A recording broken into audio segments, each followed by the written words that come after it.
guys, so I'm going to tell you everything I can think of in about 5 minutes that will help you progress with your bar chords.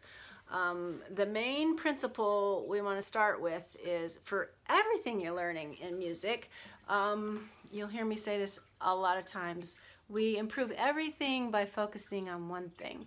Music has so many different things going on, the rhythm, the physical skill, the knowledge, the tone, you know, all these things that if we can just focus on one thing, we improve that one thing, and then we focus on the other thing, we improve that thing, and it all comes together much more quickly than if we're always trying to do 6 things perfectly, especially when all 6 things are new. So when it comes to bar chords, let's break it down. And I'm going to assume you've seen a chart. That kind of information is everywhere. So we have the standard bar chord shape. Let's just, there's a couple of main ones, but let's just focus on this one for now. This would be your F chord, which is movable.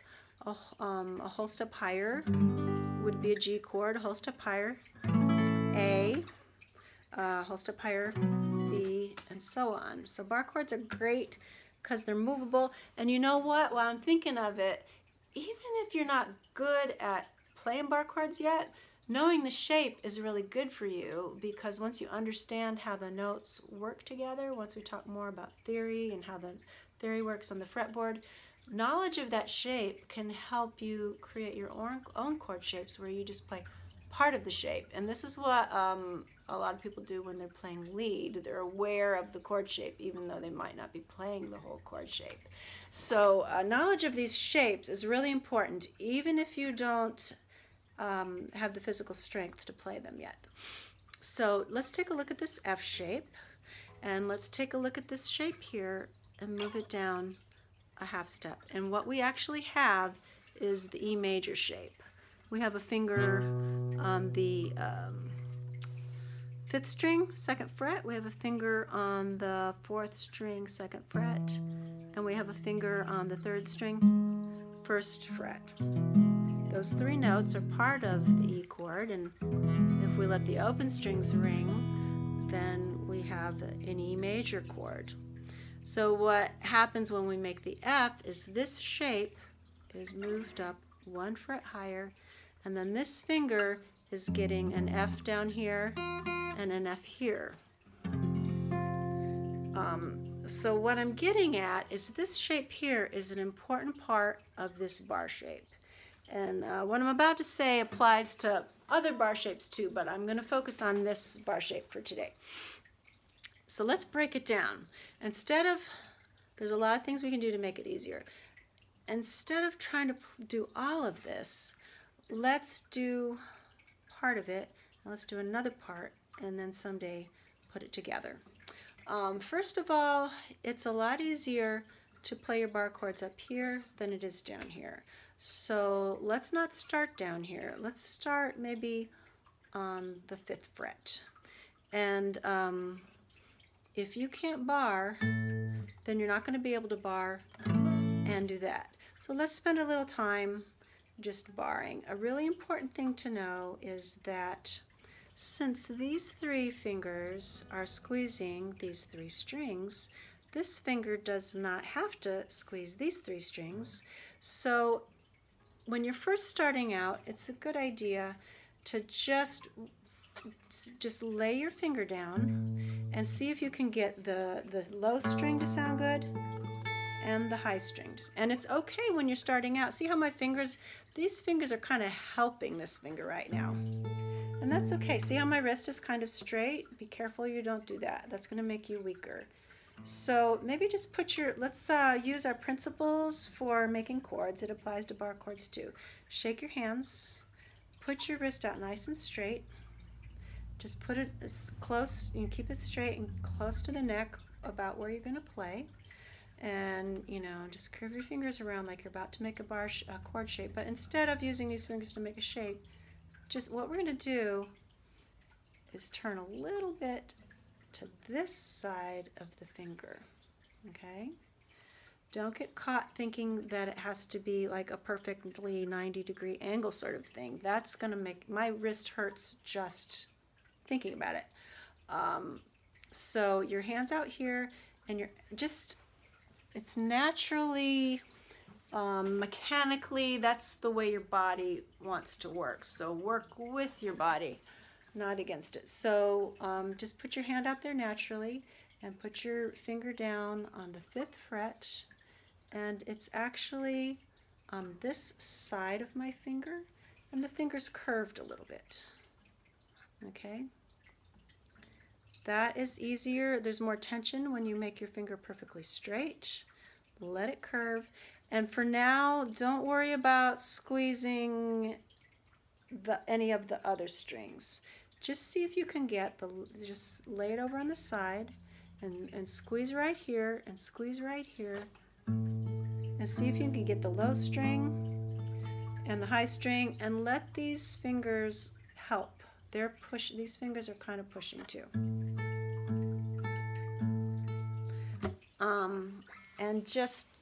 And these little things, you don't have to spend a lot of time on them. It would be a good idea when you practice. First you do something like a warm-up that's easy. Don't do this.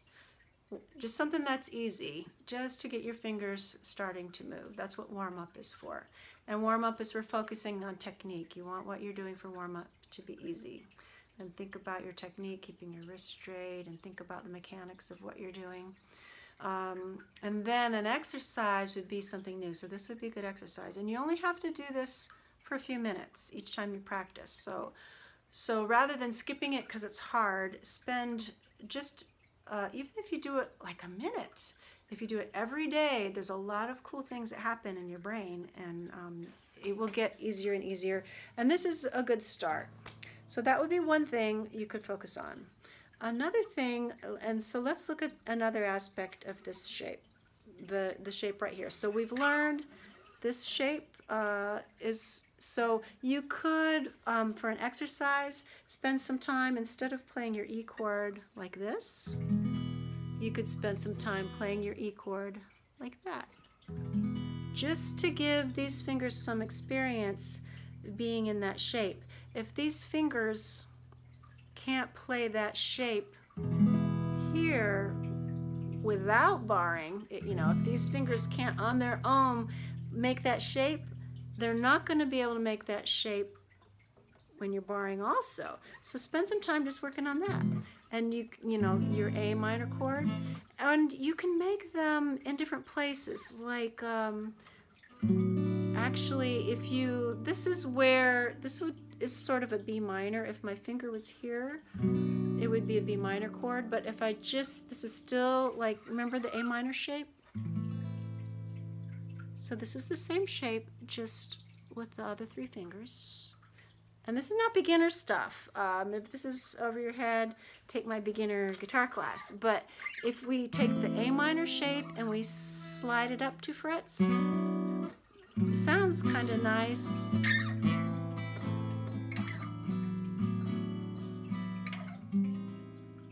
That doesn't sound so good with the open strings. That one sounds pretty nice. So you can just spend some time with these 3 fingers making that shape and play it in different places. And even if you just play those 3, then these 3 fingers get some experience doing their job. This finger gets some experience doing its job. And that might be all you do with your bar chords for a while. And that's a good thing to do, like to help you get ready to play bar chords. Let's see, did I say 5 minutes? Oh, wow, 9 minutes already. Oh, well, sorry. I lied, but I have more good things to say. So it's gonna be longer. There's a lot of things that will help. So we talked about how instead of playing your bar chord down here, play it up here. So, and it depends on your fingers. If you're making the major shape, for some people that may be easier, but this same barring here and making the same shape on the 2nd, 3rd, and 4th string that's a minor shape. That might be harder for you, it might be easier. But if you're making the minor shape, you should know that it's this finger, really what you need is the 5th string. You don't need the 6th string to sound out in the minor shape. So you could focus on pressing the 5th string and the 1st string. And again, there's kind of a curve there, and I'm using the side of my finger, putting most of the pressure here and here. Everybody's fingers are a little bit different, your knuckles, the length of your fingers and stuff. So you can kind of experiment with how high up or down for some people it might work better to only reach to the 5th string. And I'm letting my finger mute the 6th string. For some people it might be easier to squeeze all of them. There's another little thing I want to share, and that is there's a reason why classical guitar players play with their guitar like this. I'm going to back up a little so you can see what I'm doing. I have this footstool. There's a lot of different kinds. You don't need to get a footstool. You can use a pile of books or something. Your guitar, I'm going to move this so you can see maybe more of me. I'm going to put my left foot, oh sorry, there's some clutter. Anyway, I'm going to put my left foot on the stool to raise my left knee, and then I'm going to loosen this for now. So now my guitar is resting on my left knee, which is raised, and it puts my guitar at this angle. This is physically easier to play anything, which is why classical guitarists play this way. And the cool thing is, if you're doing something difficult and you start with your guitar like this and you learn how to do it, I can't tell you why, but for some reason, then you can go back to playing it like more the, you know, folky country way. So that's one thing that helps. Another thing that helps is if you're just playing standing. Sorry about my video of my palm. Anyway, watch players, and sometimes when people are performing, you know, they get to a certain part and they go like this, and that's because it's physically easier to do certain things when the guitar is at more of an angle. So you could also try standing, and again somewhere in the middle, maybe at the 5th fret, you know, making your bars, and just go at it. You know, go easy, and let me know if those things help. Let me know if you have questions. Questions help a lot. And if you or anyone you know is interested in my beginner guitar class, well, actually there will be other classes.